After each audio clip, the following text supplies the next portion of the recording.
what was said at the Madlanga Commission. But let's expand on this now. I'm bringing in Mr. Brutus Malada, political analyst. Brutus, welcome. Good evening. A lot unpacked in the last 30 minutes. I want to start by unpacking Stuart James Scharnick's demeanor. Very cool, very calm, very collected, seemingly very open to answering any and every question. What do you make of his demeanor? Well, I think you have to give it to him that he can speak so eloquently and sure. So relaxed. But we know that it's typical of people who operate in the criminal world, that they tend to have this kind of a facade that they're able to pull to fool the public. Very interesting comments that he made. One, he is not disputing his relationship with Shadrach Sibiya. Yes, saying that he met him in 2001. But that is concerning, that it means that Shadrach Sibiya, as a police general, he is mingling with people who are very dubious. So I don't know the extent of the allegations and the cases that he has. But it's very interesting that a lot of the cases that he is alleged to have been involved in have been withdrawn. Then you are left with, speculations that you have to make about what then, General Mkhwanazi made of cases that have been opened that keep on getting withdrawn. So are these some of the cases that he was referring to? We don't know. The second thing is he speaks of integrity. It's very rich of a person like him to talk about integrity when he has such a previous checkered past. So for me, I will have to really, it will take a lot to absorb what he has said and to say you believe in. He went as far as to mention people like Julius Malema and Gayton McKenzie, who also have checkered pasts and who are still operating within government ranks. Yes, we know that he is right on the legal side of things. But here we are talking about a situation in which the crime intelligence space has been taken over by criminals. And when we hear that he has such a past and he has been mingling with a police general, we have to be concerned about whether we are safe as a society. He also denies that he is Shadrach Sibiya's bodyguard. He denies that he's part of any security agency. What do you make of that? Yeah, the first thing is he says that he went to Parliament and he was sitting behind Shadrach Sibiya. As part of his legal team. As part of his legal team. Does he have a legal background? What gives him that authority to offer legal advice to Shadrach Sibiya?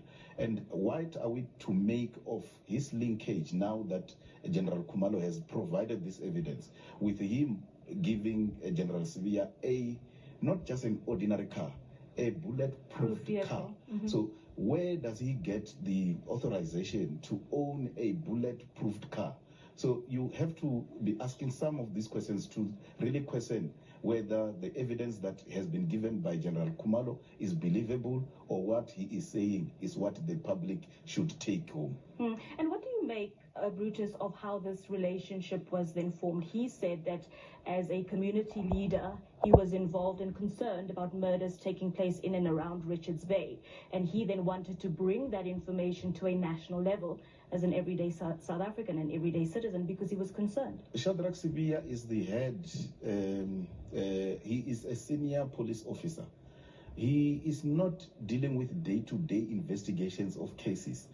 Why can't he tell us who is this police officer, the investigator in the police who was actually handed over the case for him? Why is he following up the case with Shadrach Sibiya now and then, and not with an investigator on the ground that is dealing with the case? Because Shadrach Sibiya would not have the time as a senior police officer to be dealing with investigations. There must be some police officer delegated for that responsibility. At least if it is true that that is the basis of their relationship, he needs them to disclose as to who is the officer that was dealing with his cases. Yeah. And what do you then make of these vehicles that are being loaned or hired out to Shadrach Sibiya? He mentioned amounts, I think it was tens of thousands, that are meant to be paid every month.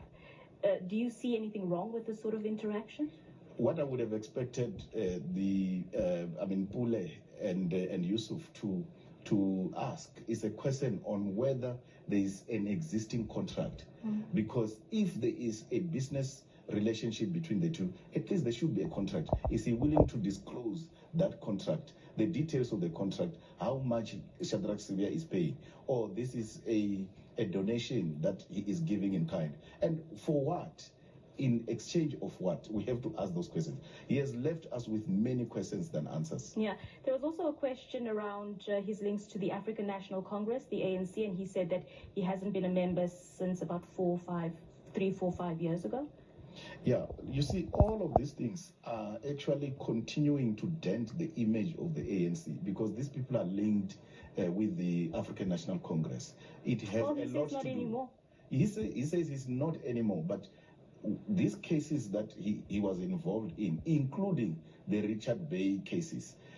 Remember that the General Mkhwanazi mentioned in his testimony the Richard Bay mineral, the Richard Bay mine cases, where there was a deployment of a task force right there in the mine, which undermined the office of the police commissioner, of the provincial commissioner.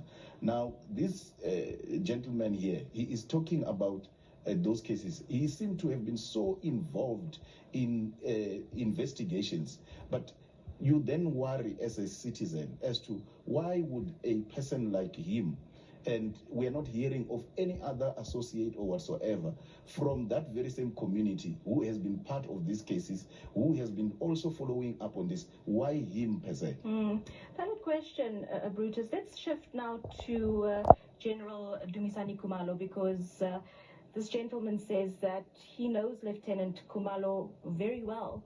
He knows him personally. They have each other's phone numbers, allegedly. What do you make of that? Yeah, but he contradicted himself, because he says he knows him very well.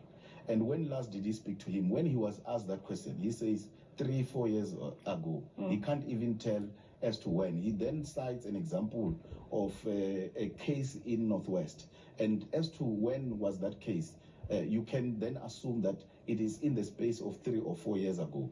So you can't claim that you know someone so well, and yet your interaction seem to have long intervals between the time when you met him in General Shadrach Sibiya's office and when last you spoke to him. Yeah, and he said that the lieutenant is trying to cover his tracks, trying to mislead the country with what was said at the Madlanga Commission. Why do you think he would think that? No, what do you think is the attempt to cover? The attempt that he was trying to make today was to discredit the evidence that General Kumalo has given today. So the interesting thing is that with these kinds of evidence that is being provided for at the commission, there will be other witnesses that can corroborate this, or there will be technical information that will come out that will be tested by experts and so on to say, are these videos authentic, and then we can see whether General Kumalo was lying or the liar is the gentleman that we had on the television. Do you think Mr. Scharnick should be called to testify at the commission? Do you think it's a need? I think, to be fair, he needs to be given his own chance to present his case. And if he is alleging that General Kumalo was on a mission to cover his tracks, let him provide the proof and the evidence for the public to know. Sure. I want to briefly and very quickly change gears slightly and turn our focus to Mr. Brown Mokgotsi, a name that we've heard many times in the media. Just a few days ago, an attempted assassination, allegedly, on his life, something like 11 bullets shot into his vehicle. Your initial reaction when you heard this, specifically around talk around whistleblowers and people who are willing to speak out, and the other side of that coin where some people are saying or suggesting that perhaps it was staged? Yeah, look, you have to ask two questions. The first one is, who is Brown Mokgotsi? And we have come to know Brown Mokgotsi as a very dubious character. He has been, he has created enemies along the way. You recall the evidence that was given of the WhatsApp messages in which he was trying to get money from Ket Matlala.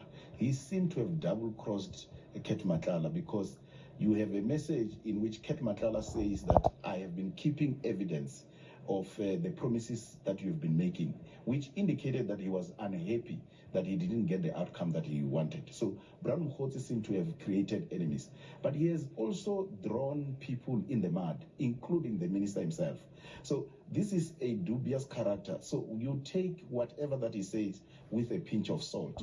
The second thing is that how ironical that here is a guy who says that there was an attempt on his life. Yes. But he is not willing to go to the police to provide a statement for them to make investigations. And that's an unanswered question. People Yes. are asking, if this is the case, why not go to the police Exactly. and But communicate? But the other irony is, where would he seek the protection? The very same PKTT that he has been advocating for its disbandment on the WhatsApp messages that we have so far seen.